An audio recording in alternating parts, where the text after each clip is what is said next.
ओम उमा महेश्वराय नमः। आप सभी का हमारे YouTube चैनल पर हार्दिक स्वागत है। आज सुने सोमवार व्रत की पौराणिक कथा। बहुत समय पहले वास्कल नामक गांव में बिंदुक नाम का एक ब्राह्मण रहता था। वह अधर्मी, दुरात्मा एवं महापापी था। उसकी स्त्री बहुत सुंदर थी। उसका नाम चंचुला था। वह सदा उत्तम धर्म का पालन करती थी, परंतु बिंदुक वेश्यागामी था। इस तरह कुकर्म करते हुए बहुत समय व्यतीत हो गया। उसकी स्त्री काम से पीड़ित होने पर भी स्वधर्म नाश के भय से क्लेश सहकर भी काफी समय तक धर्म भ्रष्ट नहीं हुई, परंतु आगे चलकर वह भी अपने दुराचारी पति के आचरण से प्रभावित होकर दुराचारिणी और अपने धर्म से विमुख हो गई। इस तरह दुराचार में डूबे हुए उन पति पत्नी का बहुत सा समय व्यर्थ बीत गया। वेश्यागामी, दूषित बुद्धि वाला वह दुष्ट ब्राह्मण बिंदुक समयानुसार मृत्यु को प्राप्त हो नरक में चला गया। बहुत दिनों तक नरक के दुखों को भोग कर वह मूढ़ बुद्धि पापी विंध्य पर्वत पर भयंकर पिशाच हुआ। इधर उस दुराचारी बिंदुक के मर जाने पर वह चंचुला नामक स्त्री बहुत समय तक पुत्रों के साथ अपने घर में रहती रही। पति की मृत्यु के बाद वह भी अपने धर्म से गिरकर पर पुरुषों का संग करने लगी थी। सतियां विपत्ति में भी अपने धर्म का पालन करना नहीं छोड़ती। यही तो तप है। तप कठिन तो होता है, लेकिन इसका फल मीठा होता है। एक दिन दैव योग से किसी पुण्य पर्व के आने पर वह अपने भाई बंधुओं के साथ गोकर्ण क्षेत्र में गई। उसने तीर्थ के जल में स्नान किया एवं बंधुजनों के साथ यहाँ वहाँ घूमने लगी। घूमते घूमते वह एक देव मंदिर में गई। वहाँ उसने एक ब्राह्मण के मुख से भगवान शिव की परम पवित्र एवं मंगलकारी कथा सुनी। कथावाचक ब्राह्मण कह रहे थे कि जो स्त्रियां व्यभिचार करती हैं वे मरने के बाद जब यमलोक जाती हैं तब यमराज के दूत उन्हें तरह तरह से यंत्रणा देते हैं। वे उसके कामांगों को तप्त लौह दंडों से दागते हैं। तप्त लौह के पुरुष से उसका संसर्ग कराते हैं। ये सारे दंड इतनी वेदना देने वाले होते हैं कि जीव पुकार पुकार कर कहता है कि अब वह ऐसा नहीं करेगा, लेकिन यमदूत उसे छोड़ते नहीं। कर्मों का फल तो सभी को भोगना पड़ता है। देव, ऋषि, मनुष्य सभी इससे बंधे हुए हैं। ब्राह्मण के मुख से ये वैराग्य बढ़ाने वाली कथा सुनकर चंचुला भय से व्याकुल हो गई। कथा समाप्त होने पर सभी लोग वहां से चले गए। तब कथा बाँचने वाले ब्राह्मण देवता से चंचुला ने कहा, हे ब्राह्मण, धर्म को न जानने के कारण मेरे द्वारा बहुत बड़ा दुराचार हुआ है। स्वामी, मेरे ऊपर कृपा कर मेरा उद्धार कीजिए। आपके प्रवचन को सुनकर मुझे इस संसार से वैराग्य हो गया है। मुझ मूढ़ चित्त वाली पापिनी को धिक्कार है। मैं निंदा के योग्य हूँ। मैं बुरे विषयों में फंसकर अपने धर्म से विमुख हो गई थी। कौन मुझ जैसी कुमार्ग में मन लगाने वाली पापिनी का साथ देगा?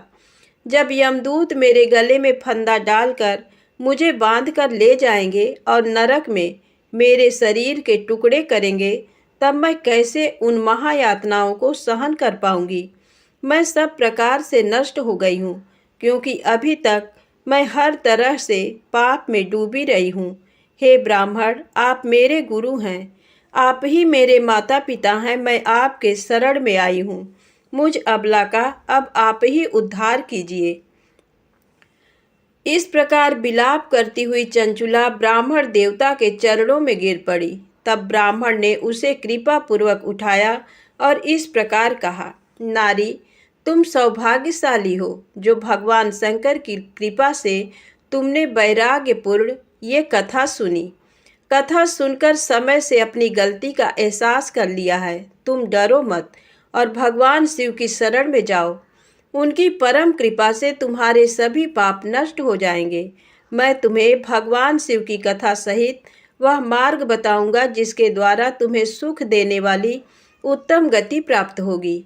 शिव कथा सुनने से तुम्हारी बुद्धि शुद्ध हो गई है और तुम्हें पश्चाताप हुआ है तथा मन में वैराग्य उत्पन्न हुआ है। पश्चाताप ही पाप करने वाले पापियों के लिए सबसे बड़ा प्रायश्चित है। जो मनुष्य अपने कुकर्म के लिए पश्चाताप नहीं करता वह उत्तम गति प्राप्त नहीं करता, परंतु जिसे अपने कुकृत्य पर हार्दिक पश्चाताप होता है वह अवश्य उत्तम गति का भागीदार होता है, इसमें कोई शक नहीं है। शुद्ध चित्त में ही भगवान शिव व पार्वती का वास होता है। वह शुद्धात्मा पुरुष सदा शिव के पद को प्राप्त होता है। इस कथा का श्रवण सभी मनुष्यों के लिए कल्याणकारी है, अतः इसकी आराधना व सेवा करनी चाहिए। हे ब्राह्मण पत्नी, तुम अन्य विषयों से अपने मन को हटाकर भगवान शंकर की इस परम पावन कथा को सुनो। इससे तुम्हारे चित्त की शुद्धि होगी और तुम्हें मोक्ष की प्राप्ति होगी।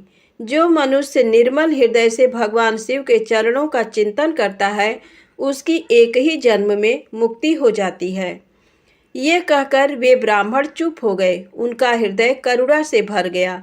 वे ध्यान में मग्न हो गए। ब्राह्मण का ये उपदेश सुनकर चंचुला के नेत्रों में आनंद के आंसू छलक आए।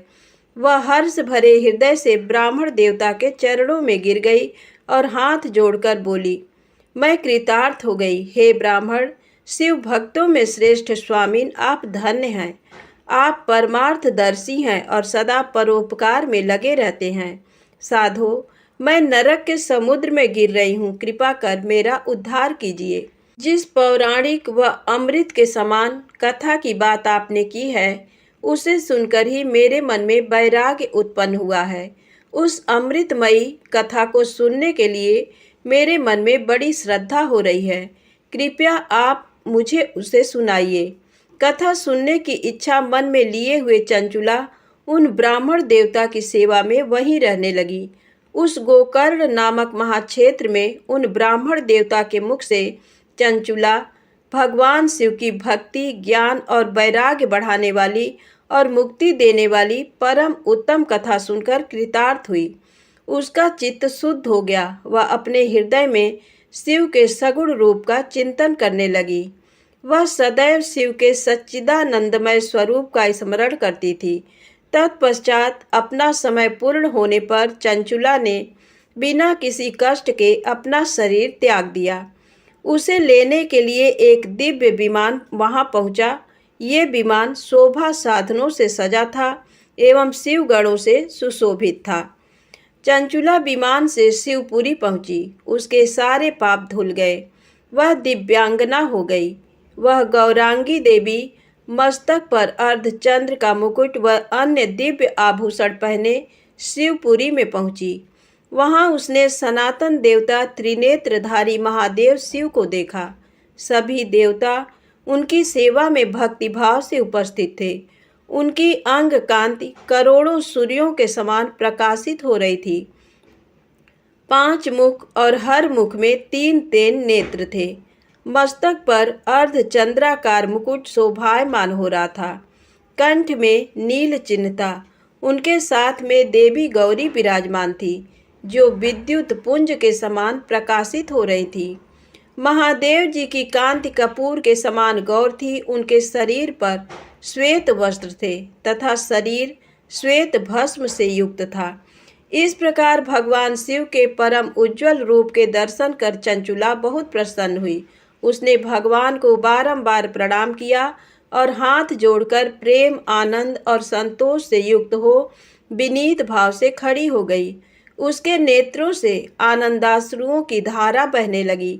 भगवान शंकर व भगवती गौरी उमा ने करुणा के साथ सौम्य दृष्टि से देखकर चंचुला को अपने पास बुलाया। गौरी उमा ने उसे प्रेम पूर्वक अपनी सखी बना लिया। चंचुला सुख पूर्वक भगवान शिव के धाम में उमा देवी की सखी के रूप में निवास करने लगी। एक दिन चंचुला आनंद में मग्न उमा देवी के पास गई और दोनों हाथ जोड़कर उनकी स्तुति करने लगी।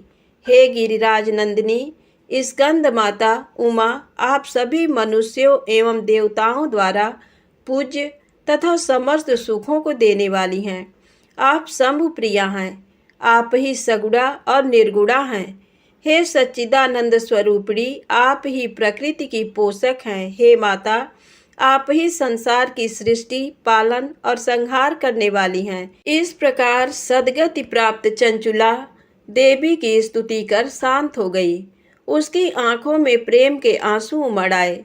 तब शंकर प्रिया भक्त वत्सला उमा देवी ने बड़े प्रेम से चंचुला को चुप कराते हुए कहा, सखी चंचुला, मैं तुम्हारी स्तुति से प्रसन्न हूँ। बोलो, क्या वर मांगती हो? चंचुला बोली, हे गिरिराज कुमारी, मेरे पति बिंदुक इस समय कहाँ हैं? उनकी स्थिति कैसी है, मुझे बताइए और कुछ उपाय कीजिए ताकि हम फिर से मिल सकें। हे महादेवी, मेरे पति एक शूद्र जाति वेश्या के प्रति आसक्त थे और पाप में ही डूबे रहते थे। गिरिजा बोली, बेटी, तुम्हारा पति बिंदुक बड़ा पापी था, उसका अंत बड़ा भयानक हुआ। वेश्या का उपभोग करने के कारण वह मूर्ख नरक में अनेक वर्षों तक अनेक प्रकार के दुख भोग कर अब शेष पाप को भोगने के लिए विंध्य पर्वत पर पिशाच की योनि में रह रहा है। वह दुष्ट वहीं वायु पीकर रहता है और सब प्रकार के कष्ट सहता है। गौरी देवी की ये बात सुनकर चंचुला अत्यंत दुखी हो गई। फिर मन को किसी तरह स्थिर करती हुई दुखी हृदय से माँ गौरी से उसने एक बार फिर पूछा, हे महादेवी, मुझ पर कृपा कीजिए और मेरे पापी पति का अब उद्धार कर दीजिए। कृपा करके मुझे वह उपाय बताइए जिससे मेरे पति को उत्तम गति प्राप्त हो सके। गौरी देवी ने कहा, यदि तुम्हारा पति भगवान शिव की पुण्यमयी उत्तम कथा सुने तो वह इस दुर्गति को पार करके उत्तम गति का भागी हो सकता है। अमृत के समान मधुर गौरी देवी का ये वचन सुनकर चंचुला ने दोनों हाथ जोड़कर मस्तक झुकाकर उन्हें बारंबार प्रणाम किया तथा प्रार्थना की कि मेरे पति को भगवान शिव की कथा सुनाने की व्यवस्था कीजिए। ब्राह्मण पत्नी चंचुला के बार बार प्रार्थना करने पर शिव प्रिया गौरी देवी ने भगवान शिव की महिमा का गान करने वाले गंधर्वराज तुम्बुरु को बुलाकर कहा, तुम्बुरो, तुम्हारी भगवान शिव में प्रीति है। तुम मेरे मन की सभी बातें जानकर मेरे कार्यों को सिद्ध करते हो। तुम मेरी इस सखी के साथ विंध्य पर जाओ। वहाँ एक महाघोर और भयंकर पिशाच रहता है। पूर्व जन्म में वह पिशाच बिंदुक नामक ब्राह्मण मेरी इस सखी चंचुला का पति था। वह वेश्यागामी हो गया था। उसने स्नान, संध्या आदि नित्य कर्म छोड़कर अपवित्र रहने लगा। क्रोध के कारण उसकी बुद्धि भ्रष्ट हो गई। दुर्जनों से उसकी मित्रता तथा सज्जनों से द्वेष बढ़ गया था। वह अस्त्र शस्त्र से हिंसा करता, लोगों को सताता और उनके घरों में आग लगा देता था। चांडालों से दोस्ती करता, वह रोज वेश्या के पास जाता था। पत्नी को त्याग कर दुष्ट लोगों से दोस्ती कर उन्हीं के संपर्क में रहता था। वह मृत्यु तक दुराचार में फंसा रहा। मृत्यु के बाद उसे पापियों के भोग स्थान यमपुर ले जाया गया। वहाँ घोर नरकों को सहकर इस समय वह विंध्य पर पिशाच बनकर रह रहा है और पापों का फल भोग रहा है। तुम उसके सामने परम पुण्यमयी पापों का नाश करने वाली भगवान शिव की दिव्य कथा का प्रवचन करो। इस कथा को सुनने से उसका हृदय सभी पापों से मुक्त होकर शुद्ध हो जाएगा और वह प्रेत योनि से मुक्त हो जाएगा। दुर्गति मुक्त होने पर उस बिंदुक नामक पिशाच को विमान पर बिठाकर तुम भगवान शिव के पास ले आना। माँ उमा का आदेश पाकर गंधर्वराज तुम्बरो प्रसन्नता पूर्वक अपने भाग्य की सराहना करते हुए चंचुला को साथ लेकर विमान से पिशाच के निवास स्थान विंध्य पर्वत पर गया। वहां पहुंचकर उसने उस विकराल आकृति वाले पिशाच को देखा। उसका शरीर विशाल था, उसकी ठोड़ी बड़ी थी। वह कभी हंसता, कभी रोता, कभी उछलता था। महाबली तुम्बरों ने बिंदुक नामक पिशाच को पासों से बांध लिया। उसके पश्चात तुम्बरों ने कथा बाँचने के लिए स्थान तलाश कर मंडप की रचना की। शीघ्र इस बात का पता लोगों को चल गया कि एक पिशाच के उद्धार हेतु देवी पार्वती की आज्ञा से तुम्बरो भगवान शिव की कथा सुनाने विंध्य पर्वत पर आया है। उस कथा को सुनने के लोभ से बहुत से देवर्षि वहां पहुंच गए। सभी को आदर पूर्वक स्थान दिया गया। पिशाच बिंदुक को पांसों में बांधकर आसन पर बिठाया गया और तब तुम्बरू ने परम उत्तम भगवान शिव की अमृत कथा का गान शुरू किया, जिससे सभी श्रोता कृतार्थ हो गए। परम पुण्यमय कथा को सुनकर पिशाच सभी पापों से मुक्त हो गया और उसने पिशाच शरीर का त्याग कर दिया। शीघ्र ही उसका रूप दिव्य हो गया। उसका शरीर गौर वर्ण का हो गया। शरीर पर श्वेत वस्त्र एवं पुरुषों के आभूषण आ गए। इस प्रकार दिव्य देहधारी होकर बिंदुक अपनी पत्नी चंचुला के साथ स्वयं भी भगवान शिव का गुणगान करने लगा। उसे इस दिव्य रूप में देखकर सभी को बहुत आश्चर्य हुआ। उसका मन परम आनंद से परिपूर्ण हो गया। सभी भगवान महेश्वर के अद्भुत चरित्र को सुनकर कृतार्थ हो उसका यशोगान करते हुए अपने अपने धाम को चले गए। बिंदुक अपनी पत्नी चंचुला के साथ विमान में बैठकर शिवपुरी की ओर चल दिया। महेश्वर के गुणों का गान करता हुआ बिंदुक अपनी पत्नी चंचुला व तुम्बरू के साथ शीघ्र ही शिवधाम पहुंच गया। भगवान शिव व देवी पार्वती ने उसे अपना पार्षद बना लिया। दोनों पति पत्नी सुखपूर्वक भगवान महेश्वर एवं देवी गौरी के श्री चरणों में अविचल निवास पाकर धन्य हो गए। बोलो उमा महेश्वर भगवान की जय। एक समय की बात है, किसी नगर में एक साहूकार रहता था।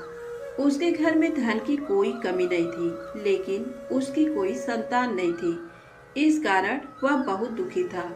पुत्र प्राप्ति के लिए वह प्रत्येक सोमवार व्रत रखता था और पूरी श्रद्धा के साथ शिव मंदिर जाकर भगवान शिव और पार्वती जी की पूजा करता था।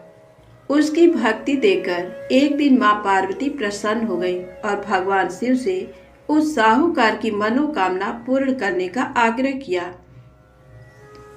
पार्वती जी की इच्छा सुनकर भगवान शिव ने कहा कि हे पार्वती, इस संसार में हर प्राणी को उसके कर्मों का फल मिलता है और जिसके भाग्य में जो हो उसे भोगना ही पड़ता है। लेकिन पार्वती जी ने साहूकार की भक्ति का मान रखने के लिए उसकी मनोकामना पूर्ण करने की इच्छा जताई। माता पार्वती के आग्रह पर शिव जी ने साहूकार को पुत्र प्राप्ति का वरदान तो दिया, लेकिन साथ ही ये भी कहा कि उसके बालक की आयु केवल 12 वर्ष होगी। माता पार्वती और भगवान शिव की बातचीत को साहूकार सुन रहा था। उसे ना तो इस बात की खुशी थी और ना ही दुख। वह पहले की भांति शिव जी की पूजा करता रहा। कुछ समय के बाद साहूकार के घर एक पुत्र का जन्म हुआ। जब वो बालक 11 वर्ष का हुआ तो उसे पढ़ने के लिए काशी भेज दिया गया। साहूकार ने पुत्र के मामा को बुलाकर उसे बहुत सारा धन दिया और कहा कि तुम इस बालक को काशी विद्या प्राप्ति के लिए ले जाओ और मार्ग में यज्ञ कराना। जहाँ भी यज्ञ कराओ वहाँ ब्राह्मणों को भोजन कराते और दक्षिणा देते हुए जाना। दोनों मामा भांजे इसी तरह यज्ञ कराते और ब्राह्मणों को दान दक्षिणा देते काशी की ओर चल पड़े। रात में एक नगर पड़ा जहाँ नगर के राजा की कन्या का विवाह था, लेकिन जिस राजकुमार से उसका विवाह होने वाला था वह एक आंख से काना था। राजकुमार के पिता ने अपने पुत्र के काना होने की बात को छुपाने के लिए एक चाल सोची। साहूकार के पुत्र को देखकर उसके मन में एक विचार आया। उसने सोचा क्यों न इस लड़के को दूल्हा बनाकर राजकुमारी से विवाह करा दूं। विवाह के बाद इसको धन देकर विदा कर दूंगा और राजकुमारी को अपने नगर ले जाऊंगा। लड़के को दूल्हे के वस्त्र पहनाकर राजकुमारी से विवाह कर दिया गया। लेकिन साहूकार का पुत्र ईमानदार था। उसे ये बात न्याय संगत नहीं लगी। उसने अवसर पाकर राजकुमारी के चुन्नी के पल्ले पर लिखा कि तुम्हारा विवाह तो मेरे साथ हुआ है, लेकिन जिस राजकुमार के संग तुम्हें भेजा जाएगा वह एक आंख से काना है। मैं तो काशी पढ़ने जा रहा हूँ। जब राजकुमारी ने चुन्नी पर लिखी बातें पढ़ी तो उसने अपने माता पिता को ये बात बताई। राजा ने अपनी पुत्री को विदा नहीं किया, जिससे बारात वापस चली गई। दूसरी ओर साहूकार का लड़का और उसका मामा काशी पहुंचे और वहां जाकर उन्होंने यज्ञ किया। जिस दिन लड़के की आयु 12 साल की हुई उसी दिन यज्ञ रखा गया। लड़के ने अपने मामा से कहा कि मेरी तबीयत कुछ ठीक नहीं है। मामा ने कहा कि तुम अंदर जाकर सो जाओ। शिव जी के वरदान के अनुसार कुछ ही देर में उस बालक के प्राण निकल गए। मृत भांजे को देख उसके मामा ने विलाप शुरू किया। संयोगवश उसी समय शिव जी और माता पार्वती उधर से जा रहे थे। पार्वती ने भगवान से कहा, स्वामी, मुझे इसके रोने के स्वर सहन नहीं हो रहा है। आप इस व्यक्ति के कष्ट को अवश्य दूर करें। जब शिव जी मृत बालक के समीप गए तो वह बोले कि ये उसी साहूकार का पुत्र है जिसे मैंने 12 वर्ष की आयु का वरदान दिया। अब इसकी आयु पूरी हो चुकी है। लेकिन मातृभाव से विभोर माता पार्वती ने कहा कि हे महादेव, आप इस बालक को और आयु देने की कृपा करें, अन्यथा इसके वियोग में इसके माता पिता भी तड़प तड़प कर मर जाएंगे। माता पार्वती के आग्रह पर भगवान शिव ने उस लड़के को जीवित होने का वरदान दिया। शिव जी की कृपा से वह लड़का जीवित हो गया। शिक्षा समाप्त करके लड़का मामा के साथ अपने नगर की ओर चल दिया। दोनों चलते हुए उसी नगर में पहुंचे जहां उसका विवाह हुआ था। उस नगर में भी उन्होंने यज्ञ का आयोजन किया। उस लड़के के ससुर ने उसे पहचान लिया और महल में ले जाकर उसकी खातिरदारी की और अपनी पुत्री को विदा किया। इधर साहूकार और उसकी पत्नी भूखे प्यासे रहकर बेटे की प्रतीक्षा कर रहे थे। उन्होंने प्रण कर रखा था कि यदि उन्हें अपने बेटे की मृत्यु का समाचार मिला तो वह भी प्राण त्याग देंगे, परंतु अपने बेटे के जीवित होने का समाचार पाकर वह बेहद प्रसन्न हुए। उसी रात भगवान शिव ने व्यापारी के स्वप्न में आकर कहा, हे श्रेष्ठी, मैंने तेरे सोमवार के व्रत करने और व्रत कथा सुनने से प्रसन्न होकर तेरे पुत्र को लंबी आयु प्रदान की है। इसी प्रकार जो कोई सोमवार व्रत करता है या कथा सुनता और पढ़ता है, उसके सभी दुख दूर होते हैं और समस्त मनोकामनाएं पूर्ण होती हैं। प्रेम से बोले शंकर भगवान की जय हो। अब आइए सुने भगवान शिव की दूसरी कथा, बैजू के भोले बाबा बैजनाथ। बैजू निहायत ही सीधा और सरल इंसान सवेरे शाम जानवर चराता और बाकी का समय मंदिर की साफ सफाई में। एक बार पुजारी बाबा 2 महीने के लिए तीर्थ पे जा रहे थे। बैजू को बुलाया और कहा, बैजू, मंदिर की सारी जिम्मेदारी तुम्हारे ऊपर है और एक बात, भोलेनाथ को भोग लगाए बिना खुद भोजन मत ग्रहण करना। बैजू दूसरे दिन नहा धो के जैसे तैसे बन पड़ा। भोजन तैयार कर भोलेनाथ के सामने थाली लेके हाजिर। बाबा, भोजन कर लो। बाबा टस से मस नहीं। सवेरे से शाम हो गई, ना बाबा ने भोजन ग्रहण किया और ना ही बैजू ने। 2-3 दिन यही सिलसिला चला। चौथे दिन बैजू का धीरज टूट गया। पास पड़ी लाठी उठाई और जकड़ दिया शिवलिंग पे। तत्काल भोलेनाथ हाजिर, पीठ मलते हुए। बोलो बैजू, क्या बात है?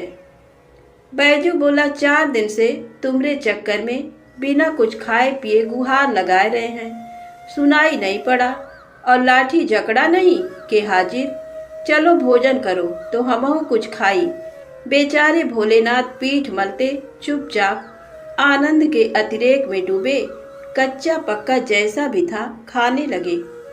अब बैजू बोला, बाबा, बड़ा कस के लगा है, रुको तुम भोजन करो। कहते हुए बैजू अंदर जाके चंदन लेकर आया, भोलेनाथ के पीठ पे लगाने लगा। भोजन के बाद भोलेनाथ चलने लगे तो बैजू बोला, कल शाम से आ जाइयो, ठीक है ना? बाबा ने कहा, हाँ हाँ बैजू, कल टाइम से आ जाएंगे। अगले दिन भोलेनाथ माता पार्वती के साथ विराजमान। बैजू बोला, बाबा, ये कौन है आपके साथ? तब बाबा ने कहा, तुम्हारी अम्मा है, माता अन्नपूर्णा। बैजू ने कहा, आओ आओ अम्मा। तुरंत बेचारा भाग के दरी ले आया, बिछाया, अंदर से 2 थाली में भोजन लेके हाजिर।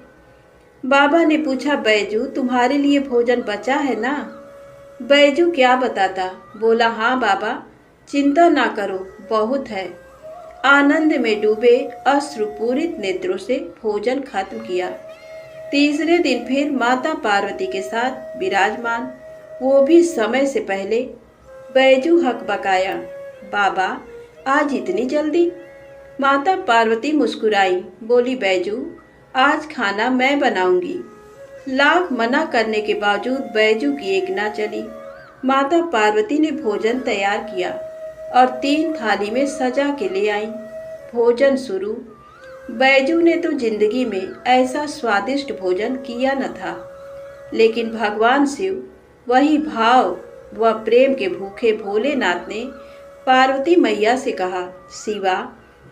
माता ने कहा, हाँ स्वामी, आज भोजन में आनंद नहीं आ रहा है। माता की आंखों से आंसू निकल रहे थे। सच स्वामी, ना वो स्वाद है ना वो रस। धन्य है माता अन्नपूर्णा, जिनके नाम मात्र से भोजन में मिठास बढ़ जाए। उनको खुद का बनाया भोजन बेस्वाद लग रहा था। 2 महीनों का भोग सामग्री और कहाँ 3 आदमी का भोजन। बेचारे बैजू को अपने जानवर तक बेच देने पड़े। किन्हीं कारणवश पुजारी बाबा बजाय 2 महीनों के 1 महीने के अंदर ही तीर्थ से वापस आ गए। पुजारी बाबा ने बैजू को बुलाया और कहा, बैजू, भोलेनाथ को समय से भोग लगाता था ना? बैजू ने कहा, हाँ पुजारी बाबा, पर बाबा तुम तो कहत रहे हो कि वो अकेले आएंगे, पर वो तो माता अन्नपूर्णा के साथे आवत रहें और दोनों जने कस के भोजनों करत रहें। हमका आपन जानवर तक बेचे के पड़ा। पुजारी बाबा अपलक बैजू को निहार रहे थे। जानते थे कि ये झूठ बोल नहीं सकता, तो क्या भोलेनाथ माता पार्वती के साथ आते थे? तब बाबा ने कहा, बैजू आज तुम फिर भोग लगाओ, देखें कौन कौन आता है। बैजू बेचारा समय से भोजन लेके हाजिर। बुलाना शुरू। काहे को भोलेनाथ आए? बुलाते बुलाते थक गया, पर ना भोलेनाथ को आना था ना वो आए। बाबा बाबा, लाठी ना उठाऊंगा, चाहे तुम आओ या ना आओ, लाठी ना उठाऊंगा बाबा, लाठी ना उठाऊंगा। बस शिवलिंग पकड़ के रोए जा रहा था और यही बोल रहा था, बाबा लाठी ना उठाऊंगा। तभी अचानक आवाज आई, बैजू आंखें खोलो बैजू, हम आ गए, आंखें खोलो बैजू। सामने ही माता पार्वती और भोलेनाथ विराजमान थे। लिपट गया चरणों में। माँ, बाबा, जो आज तुम न आते तो जान दे देता मैं अपनी। भोलेनाथ ने बैजू को हृदय से लगाया। बोले, बैजू बेमोल विज्ञा तेरे हाथों में।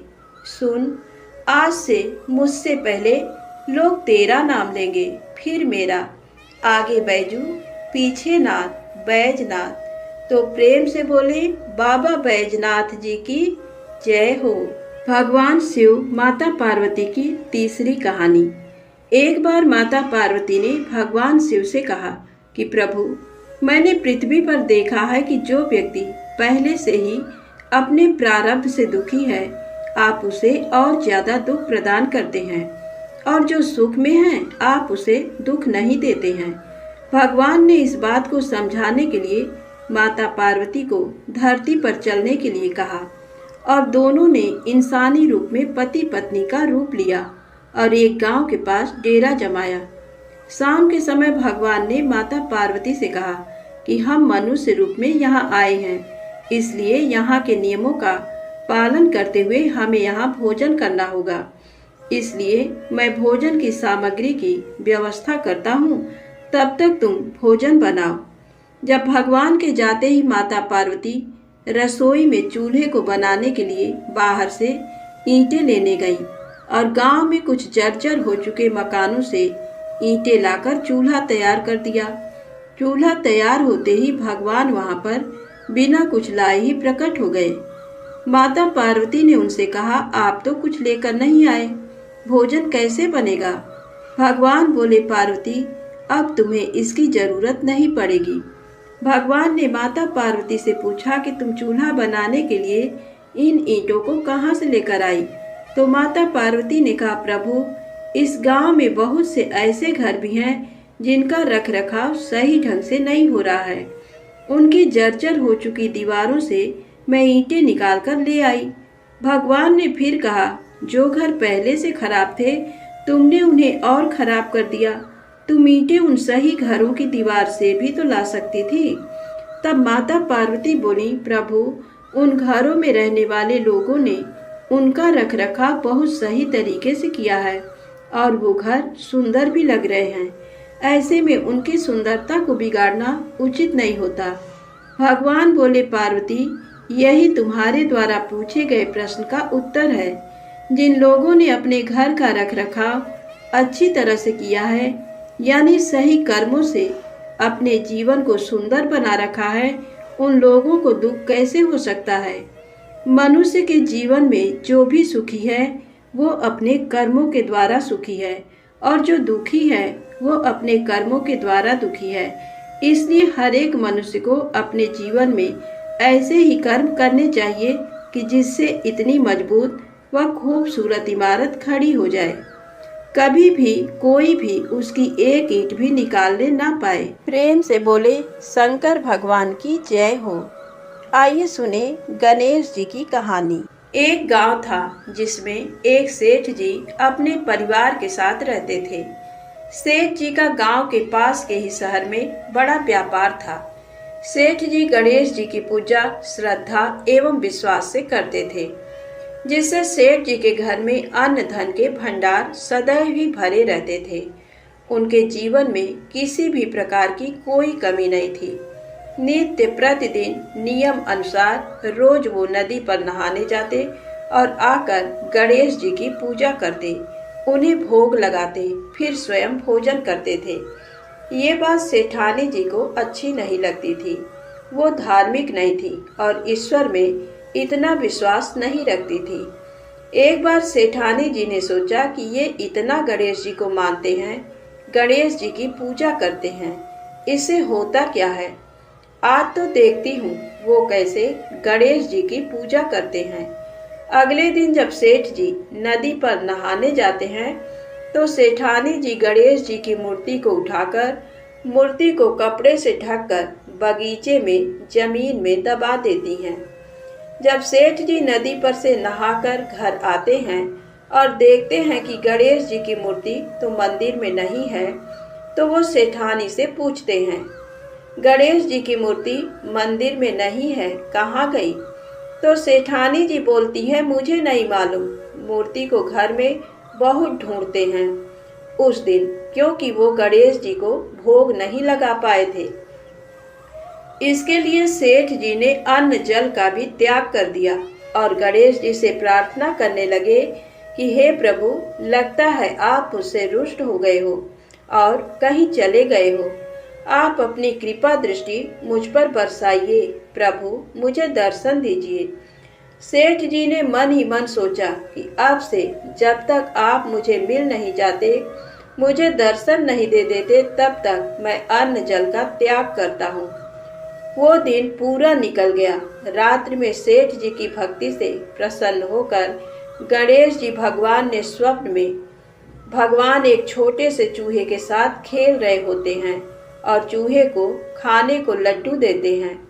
चूहा लड्डू लेकर बगीचे में जाता है और जमीन को खोदता है और लड्डू वहीं डाल देता है।